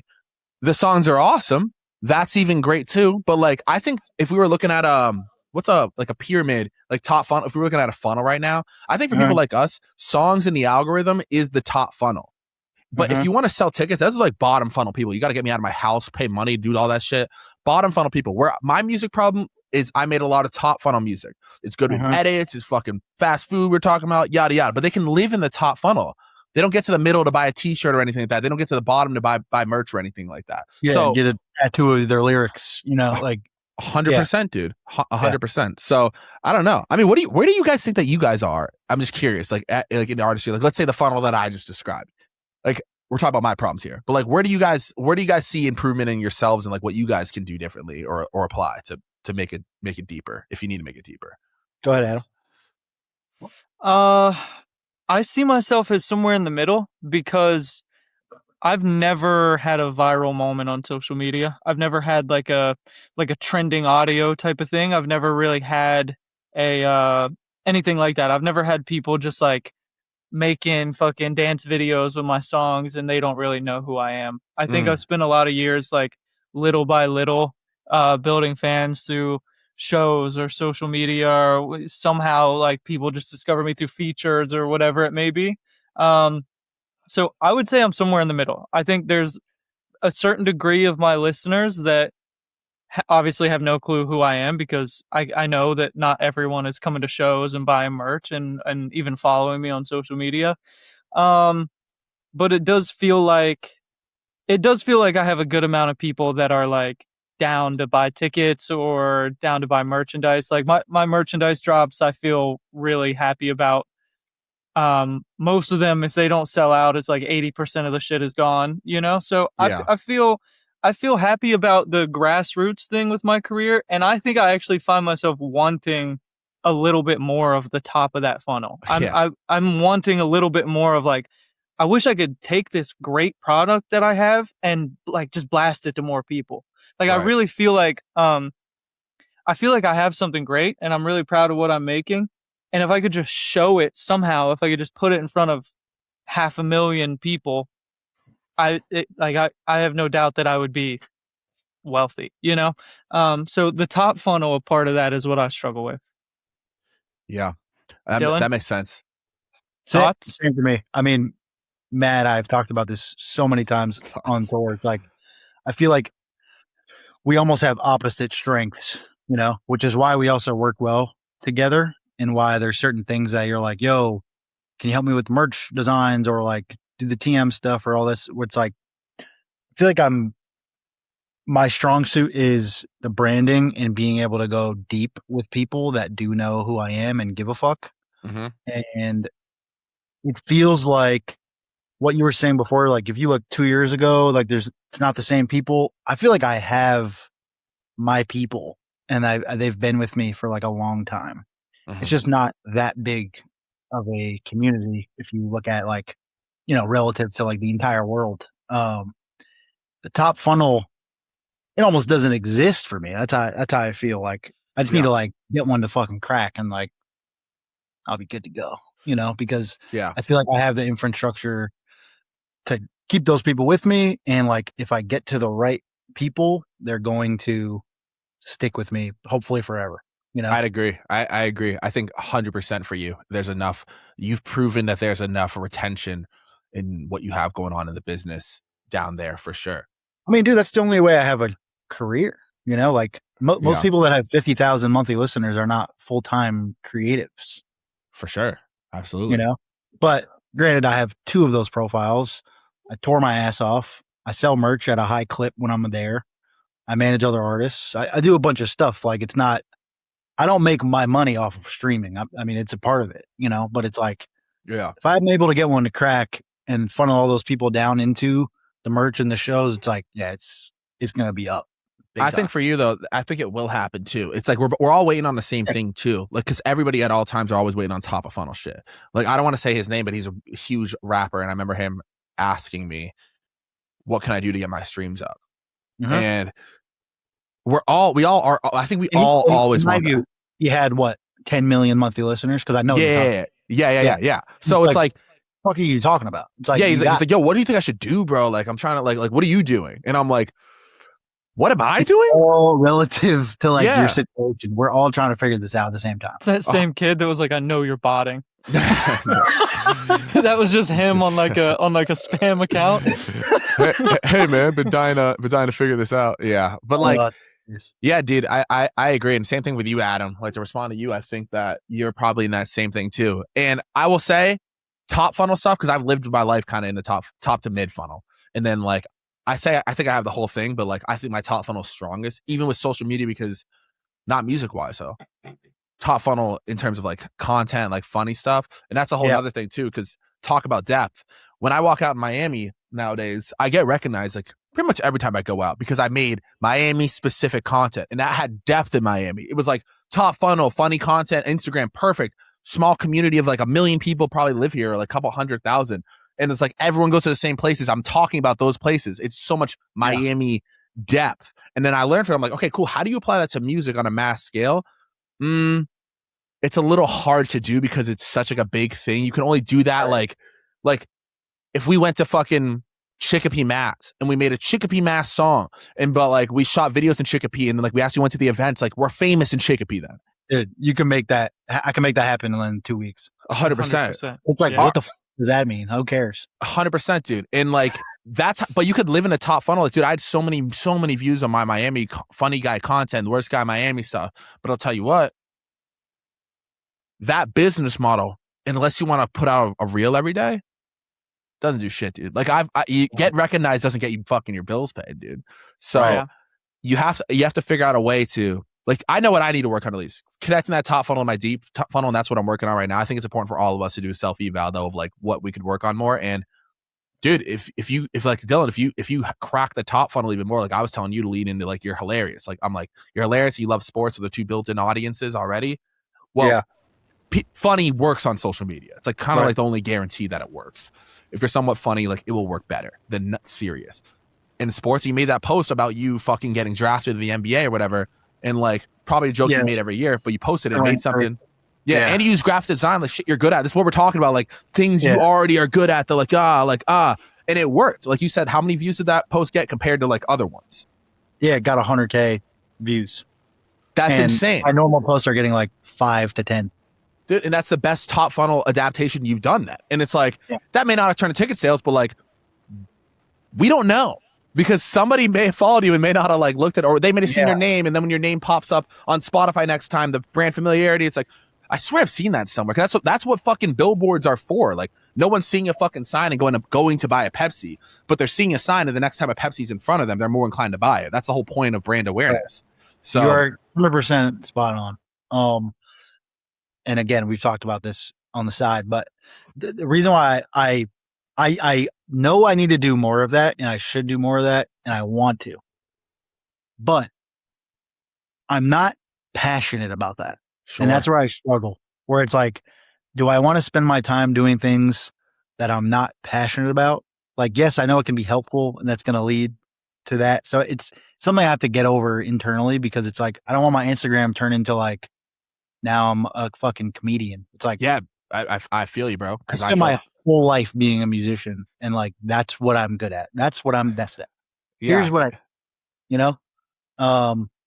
but yeah, I need to lean into like doing different types of content and just like, I don't know, showing my personality more, I guess. Cause that I've seen it work with you, and I've seen it work for myself when I do it, It's just like, it's just hard to justify, like, all right, how many fucking funny things can I say? It's like, bro, what the fuck am I doing? No, dude, and that's a job too, bro. The reason when my shit was going viral for funny, I did a reel a day for over a month. I know. Like, people forget that, like, dude, there was a lot of them that didn't hit. There's a lot of them that did 20, 50, like 50K, but like, I had a couple in the millions, like a couple of them in the millions, 80-20 rule. But it's like, I had to put out every single day. I was like, I'm doing this every single fucking day. And then he stopped because you get burnt out, and same as you, bro. Like, I want to make rap songs. I'm kind of just not willing to shoot that many shots for something I don't care about. Totally get it. I'll put out a song a week on the Ellis page because I love making rap songs, and it's mad fun, and I can do that with my friends. And I'm okay if one of those gets 3,000 views. It's still fun to me. Like, I did what I was supposed to do. Yeah. I'm okay with shooting those type of shots. I'm not okay with like posting funny videos and then I'm not changing something, because then I'm just like, why the fuck did I make that? I hate this. Amen, dude. And then people people are trying to come to my shows, and they're like, what, like, is it like, what comedy you doing? Like, what kind of shit? Like, dude, I have people that are like, are thinking that I'm doing stand up, and like, real. That's kind of why. Also, you can't do everything. Let's keep it real. Music's already hard enough as it fucking is, and like, we're trying to be mass. Like, we're trying. I mean, to each their own, or whatever the goals are, but we're trying to fucking touch mass scales with this music, and that's already hard enough as it is, bro. I can't meaningfully put out viral 100,000 views content every single fucking day and put out a whole fucking album with high quality production and tour at the same time. And shoot music videos and do a podcast. No, it's impossible. And pay the bills and like be a good family man and like the whole fucking nine, and like be a good boyfriend. Even it's like, it's impossible. So I don't know, but all I do know is if you focus on getting a little bit better each day at the thing that you need to work on, then you're good. Yeah, for sure. 100%. What are you guys looking forward to most on this tour coming up? Because, by the way, we're going to drop this right before you guys leave. Fire. Adam, I'll let you rip. I feel like I was just shouting for the last 45 minutes. No, good. I'm looking forward to some of these cities are new markets for me. Never played in Canada, never played in Kansas City, Indianapolis, Lakewood, Ohio, Montreal. These are all new places for me. So for one, I'm just really excited to check out the vibes there, meet people there, see who comes out. I think that obviously enjoy every show we ever play, but if you go back to wherever, Denver for the third time, it's like, I love Denver. recognize some of the fans that are going to come. I kind of know what to expect. Right. When you go somewhere new, it's a new little adventure that gets you excited. You know, what the hell is going to happen here? Is there going to be a guy that comes out with one leg? You know, you never really know what you're about to get into. Let me tell you guys something about Adam. He loves a little adventure. Oh, does he? Yeah. Oh, God, more than anything. I love a little adventure. I didn't know that. All right, good to know, dude. We're gonna have to take some adventures then. Yeah, and just generally fucking around, you know, fucking with people. Just it's good. It's really good stuff. Oh, I love it, dude. Yeah, I feel you, dude. I'm excited for the same shit. There's a lot of markets I've never played. I guess I have support, but I'll tell you what, dude. Doing support shit is completely different than like trying to sell your own fucking tickets, you know. So like I got to pull my weight, and it's also like when you're supporting, it's like, yeah, I'm opening for Fora, pop out, and you know there's gonna be hundreds of people there, and like you don't have to really stick your neck out that much, but like, yeah. So I feel you. This is my first time doing a lot of that stuff too, but I'm excited about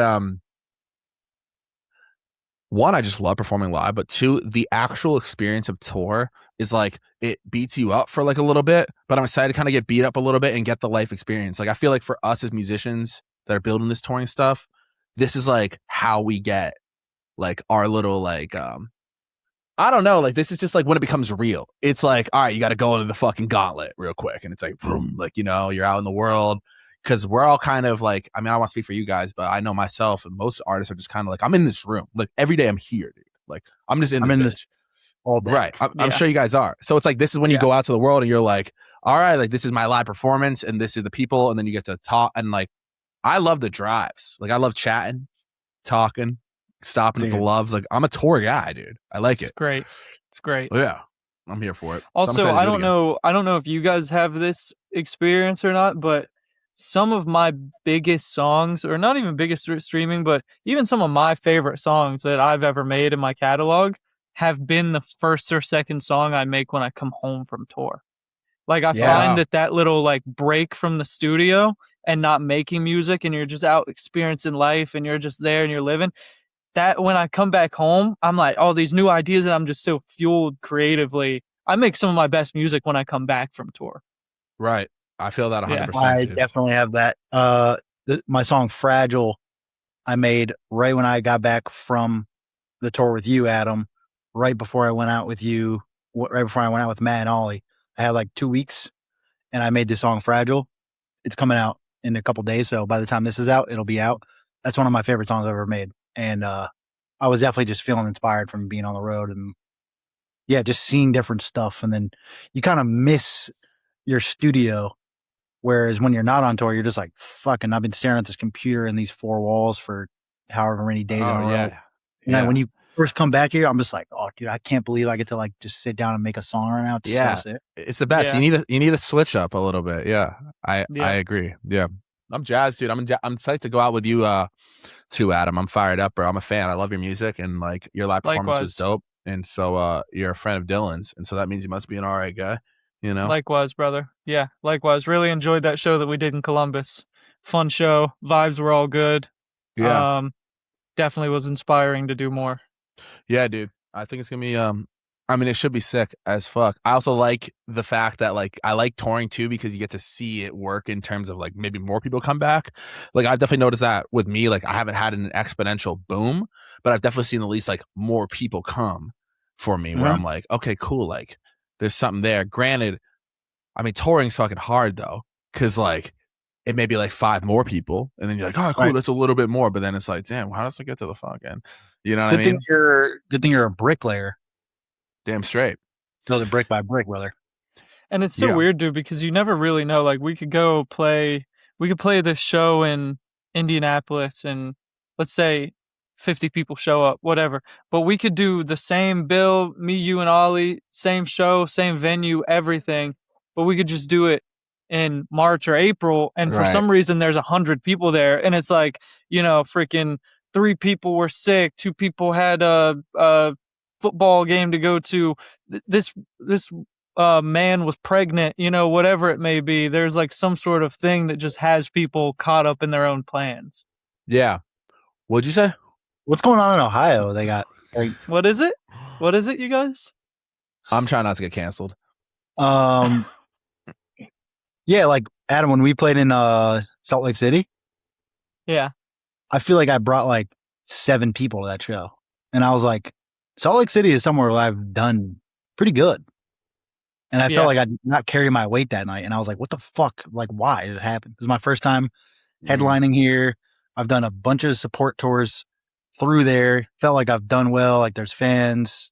And it just like didn't hit that. And then, next night in Denver, we both just absolutely smoke it, whatever. The night before we're in Sacramento, and I feel like I really brought a nice little crowd to that show. And that was my first time there. It's very like a good surprise. It's always up and down. Like you never know. Even when you do it a long time, it's like it comes in peaks and valleys. Which this also reminds me of the music conversation we're having. Whereas, like, if you drop a lot of music, maybe people find it less important. I've noticed that, like, when you tour too much or you're in the same city 3 times a year, people don't Mhm. go out of their way to be like, I gotta be at that show because For they feel sure. like it's all good if I miss this one. There's gonna be another one. Like he'll be back here in 2 months, you know? So, Y- um, I Once a definitely, year is usually a good rule of thumb. The way I like to think about it, if you can hit everywhere once in a year, that should be enough time for them to miss you, but also like you're being really consistent. And I mean, it's easier said than done. Just go everywhere once a year. Sometimes there's going to be Right. some overlap. There's some be places that I haven't been to in 3 years because it just didn't align. But like the big markets that you actually sell, I feel like if you do it more than once in a year, it's like it's not. It's harder to just make that last and have people like miss you because also your set's probably going to be pretty fucking similar. Yeah. You know? 100%. That's how I yeah, feel right now. It goes back to the internet conversation of like, if you want more fans, it's like, how do you get more people to buy tickets? It's like, well, how'd you get there in the first place? Like probably from the internet, And yeah, so it goes back to like, I don't know. It's honestly inspiring too to like play a tour and being like, like I know that was for me. I was like, oh, no one knows who the fuck I am. Got it. I gotta go Yeah. like do more work. You yeah. know? Yeah. Like I just did, the Jigsaw tour. That was 17 dates total. And now I'm about to do the Hold Up Run. That's 34 dates. Mm-hmm. So, probably half of those I was already there this year. Right. Granted, it was January and April, and then it's going to be September and October. So there's still plenty of time in between, but there are going to be people that are seeing me for the second time this year. Right. I'm trying to find ways to like make my set feel fresh and new, but also like give my best go of it because obviously I was swinging on the headline tour. I was like, here's all the fucking songs that everyone wants to hear for sure. Right. Right. So it's Yeah. like, yeah, how do I make it fresh? How do you make it feel different? Which I will do. It's not my Yeah. first time, but For it is sure. it's a balance, Yeah, for sure. Well, dude, I think the best touring acts are good. Like we can study them, and it's like even like I'll just say Logic because like, we're referencing him a lot. But it's like I've seen like the College Park tour and the Incredible True Story. I saw like, bro, like during his college. No, was this College Park tour or was it the Red Rock show when he was going through the albums? Like, dude, that guy changed the whole fucking scenery where he was like from different song albums. You know what I mean? The College Park, he had like they're in the basement setting, and then he switched it up, outfit change, UFO crashes into the fucking thing, and then it's like, So I think like that's on us too. Like, all right, like what do the best touring acts do? Like, what do? Like, they bring a new fucking show every But how do you time. do that when you sell 80 tickets, not 4,000, and don't have the production Yeah, but like be doing, that's where you really got to get creative. Not yeah, that it's easier because like it still takes a ton of work and creativity, but there's so much things that you can do like tangibly, like, oh, I can just afford 100%. to hire a production team and a lighting guy and a set designer. Oh yeah, I mean that's a Here's dream, the right? idea. I'll make it happen. Yeah, I'm about to yeah, hit stage, in front of 300 people in Chicago when I just played for 85 people in Chicago. And it's like, it's just me and Sham up there. Like, how do I make this feel like something else? yeah, dude. That's one of my favorite things to do now is planning out sets now. Like my Cape Cod set, like I really like took time and like built like a whole intro. Like I knew exactly what I was gonna say the whole time, and like I really like planning that shit out. That's like fun. Like this tour, I think the tour that we're going on with Adam, I'm just gonna do the same one I did on the West Coast run I did with Ollie because that's that All new markets. show. Yeah. You know what I mean? But I think that's something to consider too. Like artists just getting up there and just kind of just going through the songs. I think like, hey, the best acts don't really do that. you know? So we got to mimic that at least, or pull from it as best we can. One thing that I got from watching a Logic show that I really appreciated about his show was he has the perfect, like, the way that he talks in between songs and it leads into the next song. Yeah. Like, bro, he'll be like mid, like just explaining some sort of story, and then the words that he's speaking will just like be the lyrics that drop into the song. You can tell it's like scripted to a point where he's like maybe at times winging it, but then there's other points where it's like, yo, these words literally lead into the intro of the song. It's like super calculated. And it just created these like moments of the show that were super natural and super raw. And it's like you're basically hearing a podcast from him. And then the next moment you're like, oh fuck, that was like super calculated. As like raw and natural as it looked, it was super calculated. So I really like that. I try to do some of that in my like in between the songs, try to explain like this is what these songs are for and this is what they mean. And like, all right, now let's go into the song, you know? Dude, I stole a piece of that from him because he had the song where he says, okay, I was gone for a minute, but I'm back now. And in it, he says, like, everybody say okay. And then they go, okay. And he says again. And then he plays the song right when they say it, which is so good. And I have a song called Cash Nap, and I say, I'm ready in it. And I took that for the Hyena show. Like, ready. Yeah, and I had them say, I'm ready. Well, and like it played.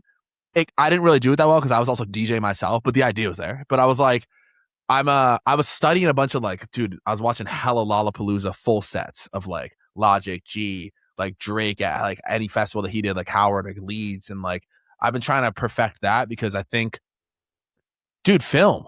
We gotta be watching fucking film, dude, or else we're not gonna be able to score the touchdowns. You know what I'm saying? That's such a hack to it is watching sets online, bro. I would watch like Mac Miller sets, Dominic Fike, a bunch of people.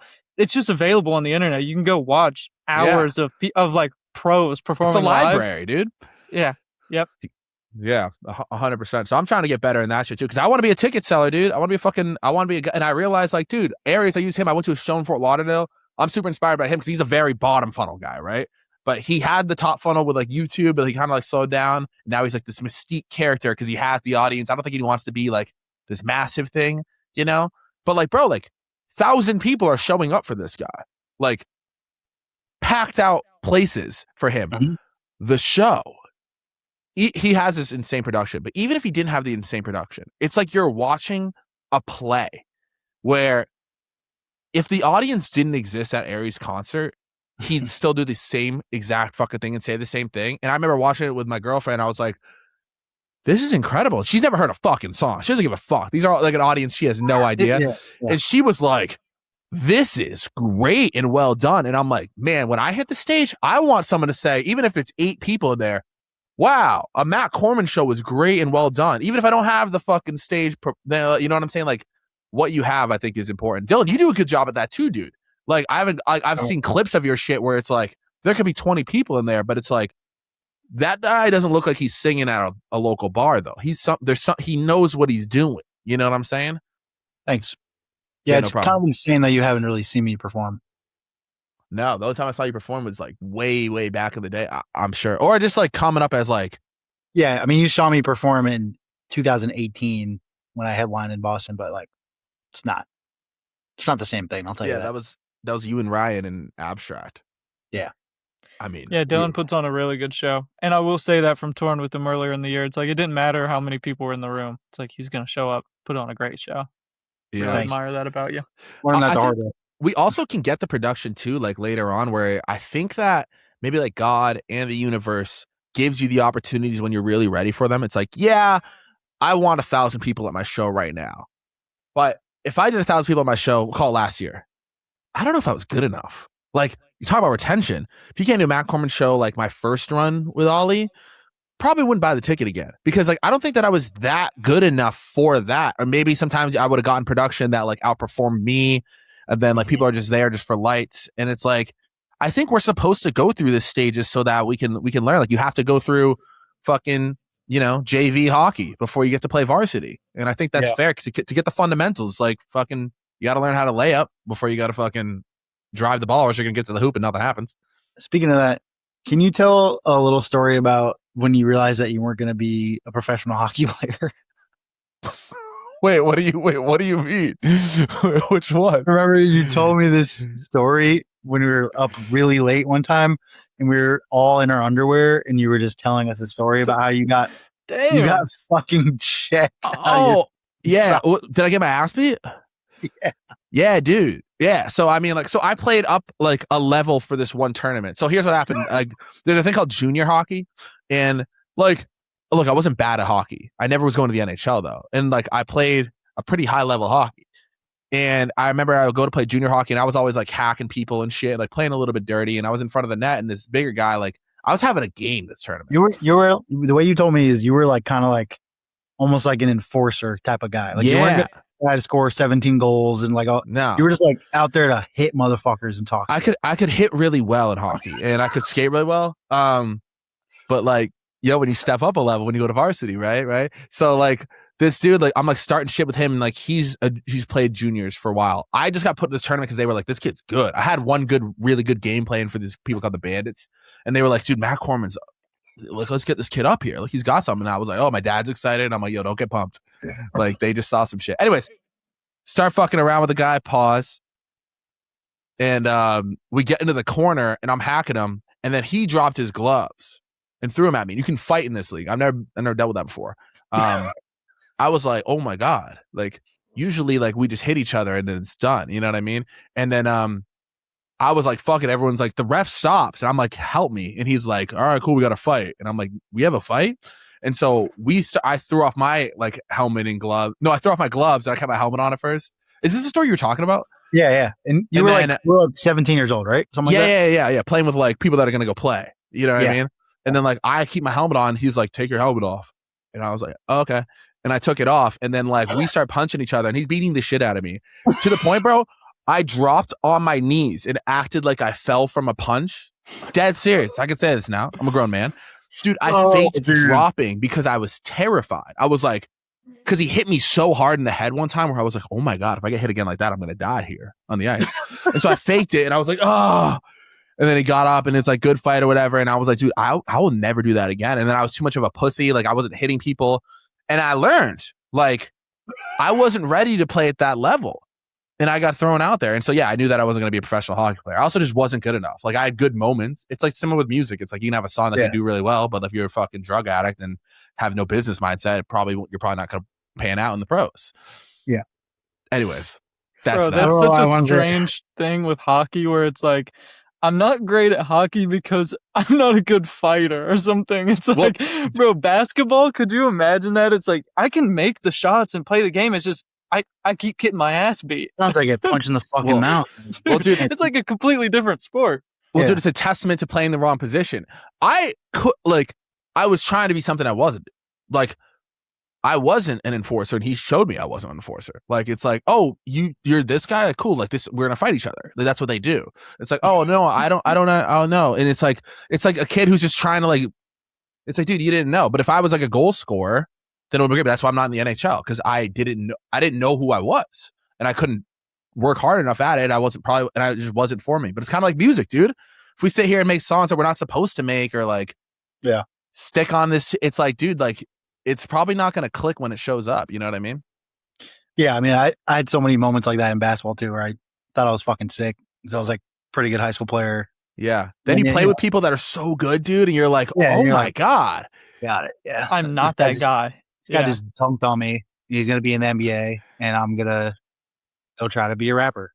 Yeah. 100%, dude. Yeah. Well, that worked out, though. When you told me that story, I think we were just overtired. It was like after a show or something, and we were at the Airbnb, and you have this song. You have a line in one of your songs that's, last year I was getting my ass kicked. And, and then you just like wanted to tell us that story. And I was just like, bro, this is what it's all about right here. Just having a little laugh after the show, you know? Yeah, dude. Beat my ass. So yeah, I mean, no, he put me in my fucking place, dude. I don't know where that kid plays now, but yeah, you learn quick, dude, for sure. You should invite him out to a show, maybe.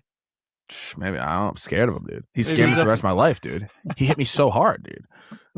Like, he hit me so hard. I faked it, bro. Dropping to your knees when you didn't have to is so funny. I was Like, good. It just hurt. I was scared to get hit again, and so committed. I just fell. Yeah, I was like, "Get me out of here!" And the ref knew Yeah. it too. He was like, "Okay, dude." You know what I mean? My coach knew it. Everybody knew it, and it's like embarrassing for them because they live for that shit. You know what I mean? But it's like maybe you're not cut out for that, dude. There's a lot of artists that aren't cut out to be fucking artists because they're not willing to do the thing willing to do. I wasn't ready. I wasn't willing to punch him in the face and play that thing. But like, you know, like, dude, I'm not willing to be a rage type artist. It's like I'm not a rage type of guy. I'm not gonna make.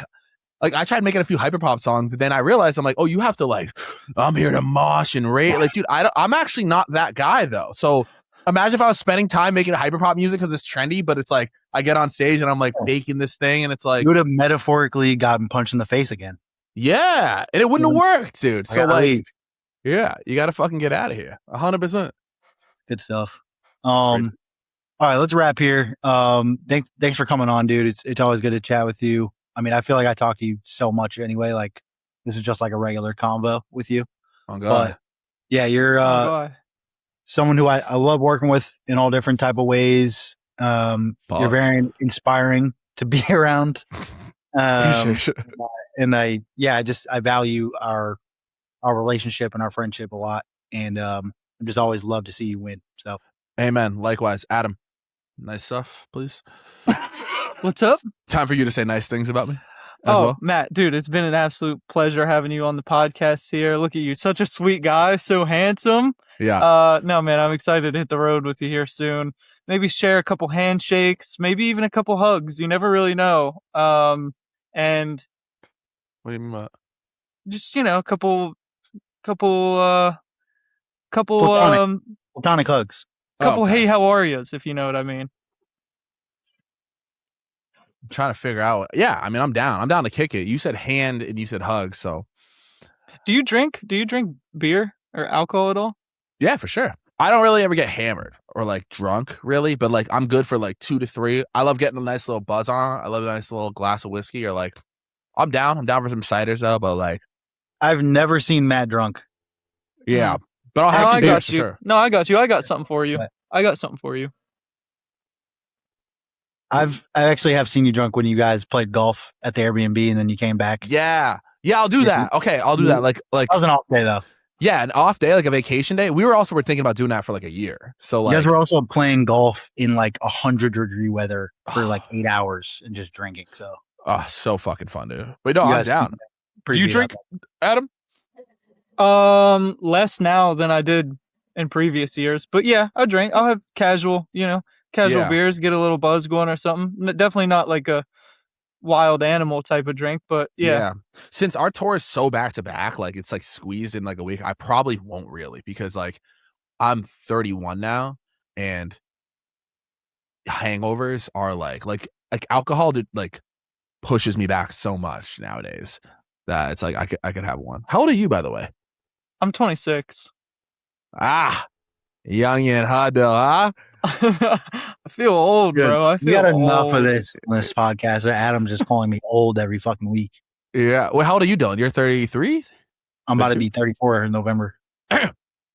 Come on. I'm feeling good over here. I mean, you look the same as I remember you ever looking. You just change your hair. Yeah. That's pretty much it. Pretty much, hopefully always going to look just like this. Actually, you don't look the same. You lost hella weight, actually. You look way healthier now. That is true. Thank you. Yeah. So now I'm incorrect. But you didn't drink alcohol. So how did you have weight on you? Because usually that comes from alcohol. Then because usually people lose the weight because they're like, oh, I'm sober now.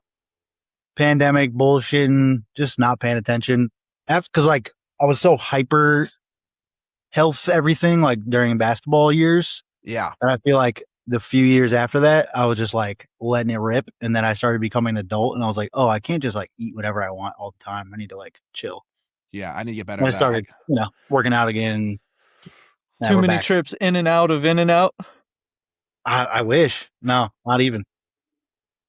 Dude, what that guy say? The best thing about being an adult is that you can spill something and not get your ass spanked for it. Oh, yeah. It reminded me of that conversation. You were like, yeah, I just had to be an adult. He said, what I eat. Yeah, the best part about being an adult is if you're home alone, you spill your drink, no one spanks you. Who said that?